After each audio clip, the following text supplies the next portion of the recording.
Le mec est en équilibre sur une jambe. Facile. Ok, désolé pour ça. Tac.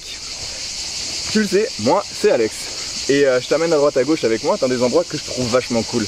Et aujourd'hui on est de retour dans le domaine d'eau. Et voilà, encore un endroit complètement différent et complètement cool. Alors que pourtant on est dans Montpellier. Alors aujourd'hui je suis pas là pour te faire la promotion du domaine d'eau et encore moins de mon joli t-shirt. Hop là, attends, je vais peut-être faire la mise au point là.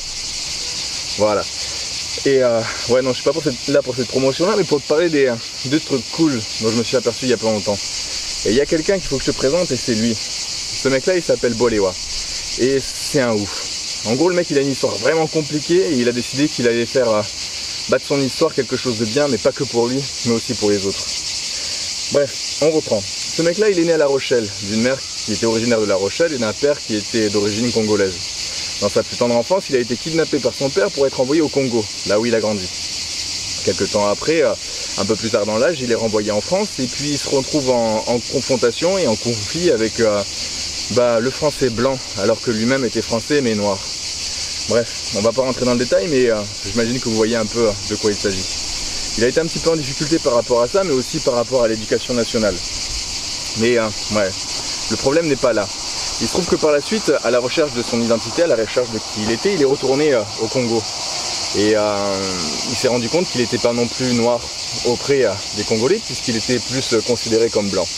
À la recherche de lui-même toujours, il est parti en road trip à travers différents pays, ce qui l'a amené jusqu'au Sénégal, là où il s'est rendu compte qu'il était à la fois nègre et négrier. Fort de ce constat, il est retourné vers la France avec l'envie de faire quelque chose de sa vie, mais pas que. Il a repris ses études alors qu'il n'avait pas son diplôme du bac en poche et il a réussi à obtenir pourtant un diplôme en master sciences politiques. Encore une fois, il n'avait pas son bac. Et ce mec-là, il a fait ça à la Sorbonne, directement chez l'élite française. C'est quand même un fou. Et puis vu qu'il n'avait pas envie de faire des trucs cool que pour lui, il a décidé qu'il allait mettre ses compétences au service des autres et il a intégré une association qui avait pour but de favoriser l'accès à l'éducation supérieure à des jeunes issus de milieux modestes. Mais encore une fois, il lui manquait quelque chose.